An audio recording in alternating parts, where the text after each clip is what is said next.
siyang laman sa loob, inaalog yan, mayroon siya.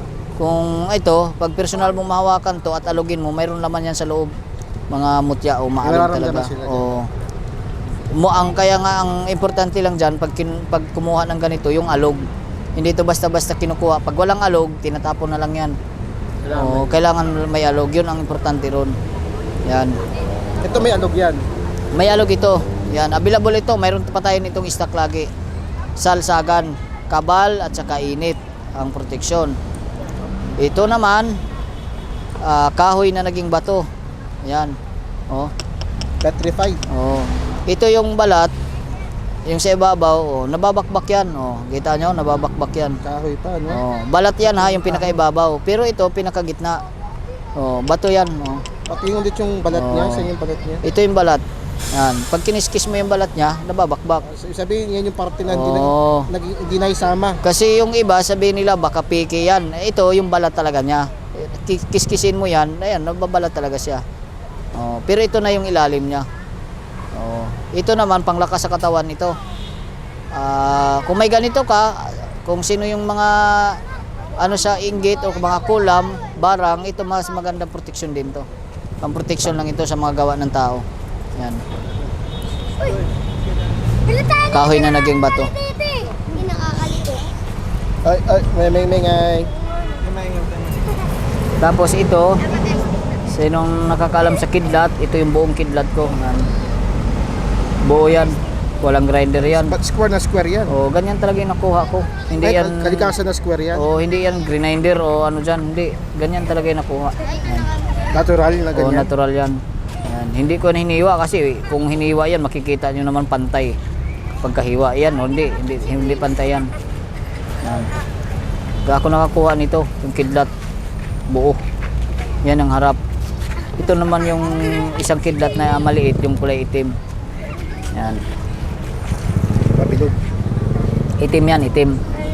Pag i-magnet mo rin ito siya, parang iba na sasabihin na peke, iyan yung ano. Ayan, sumikit. Diba? Yan ang kidlat talaga. Nagmamagnet siya. Lumikit eh. Dumidikit talaga yan. Kidlat yan na itim. Yung maliit. Ito kasi malaki to eh.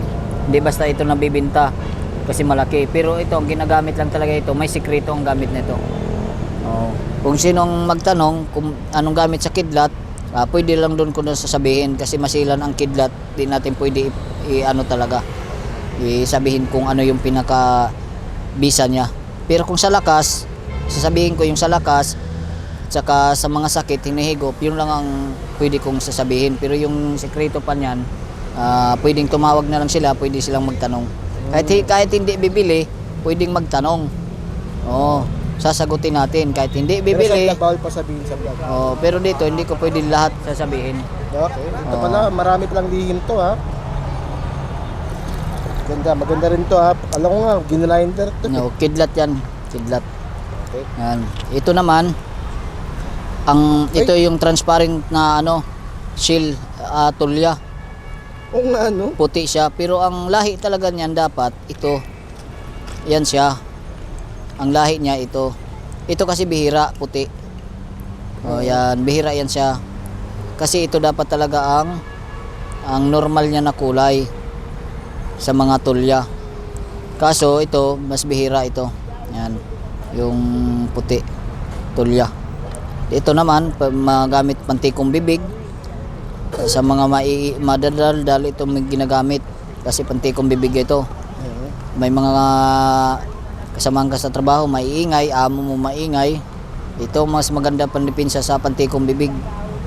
Pero ito, dipinsa ito sa pangkalahatan. Ito, tulya. Proteksyon ito ha, maraming proteksyon ito. Pag sinabing proteksyon, dala niya lahat na proteksyon. Ito, kasi sila ito na naging bato. Ito naman yung tubig. Ayan, tubig. Yan, tubig na naging bato. Pampersonal ko to. Pero mayroon tayong available nito. Ito lang tinalian ko yung pampersonal ko. Yan, tubig na naging bato. Sa lahat ng kung may business ka, walang harang. Lahat ng lakad mo, walang sagabal. Tubig, samot yan ng tubig yan. Yan. May mga kasama pa yan dito. Ito yon. Yan. Yan yung may laman sa loob. Pero akin din ito. Yan. Makikita mo may laman Yan sa yung loob. naiilawan, diba? Oo. May ilaw. Pag ilawan mo yan sa loob, makikita mo may laman. Mga mutya sa tubig. Kasama yan sa panganap buhay. Mas matindi to kung may tindahan ka, panglagay sa tindahan. Parang tindahan mo, hindi mapasukan ng mga bad spirit. Kung tataniman ang tindahan mo ng mga masamang salita.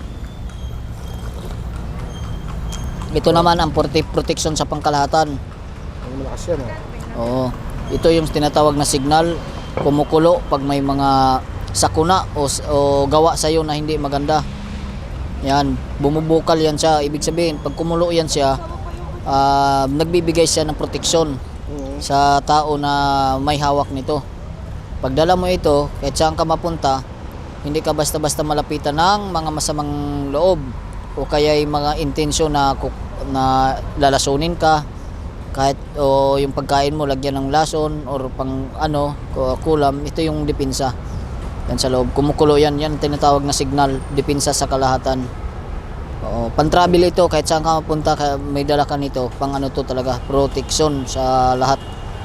Yan, signal yan. Kalikasan mayroon, hindi lang siya dasala, mayroon din tayong kalikasan, mga mutya ng kidlat, kahoy naging bato, kulog, sinukuan, niyog na walang mata, dahon kunat, kompleto yan sa Saka loob. may sa loob may dasal na siya. Kompleto yan siya. Ayan. Yan yung pang protection sa pangalahatan, pang travel, kahit saan ka mapunta, dala-dala mo lagi. Ito naman, Alas. yung dapat ito ay buri, kasi ngipin ito ng pating, dapat kasi ay buri yan, kaso naging bato siya dahil sa sobrang tagal na nakabaon sa lupa. Yan yung yan naman, baka sabihin nyo na sinadya ko na parang lagari, ganyan na talaga yung ngipin ng pating yan, kasi maraming nakakilala ng ngipin ng pating, mayroon talaga yung lagari sa gilid, parang lagaring bakal na yan, matalim yan. Yan. Pero ito dapat ay buri ha, kasi wala namang ngipin na naging bato eh. Pag nasa nasa katawan. Kasi ang ngipin ng kalabaw ay buri din 'yon. Pating ay buri, isda ganun din. Kaso ito dahil sa sobrang tagal na nakabaon sa lupa, naging bato. Tingnan niyo yung tunog ha. Ay buri, hindi tumutunog. Ito bato. Yan bato talaga siya. Hindi na siya ay buri. Bato. Tumataginting. Ganyan ang ngipin ng pating na naging bato. Yan. Ito, kabal, depensa rin ito sa tubig kung sino mahilig mag-swimming. Basta sa lahat ng sa tubig, depensa ito. Ang kaligtasan. Sige. Ngipin ng pating. Sa mga nagka-interesado, saan ka ba makikita at mahanap? Diyan lang sa tawagan nyo lang ako kay sa vlogger natin. At yung lugar ay Andito lang sa yan sa museum National Museum, Calao. Yan, dito na naman. At anong araw ka pa nandito, Master G? Martes, Biyernes, Linggo, Tuesday, Friday, Sunday. Ayan. Kasi mga iba dyan, pupunta kapag alam na yung araw eh. Basta kontakin lang ako sa number. Maano ako sa number, makukontak nyo ako lagi. Okay, and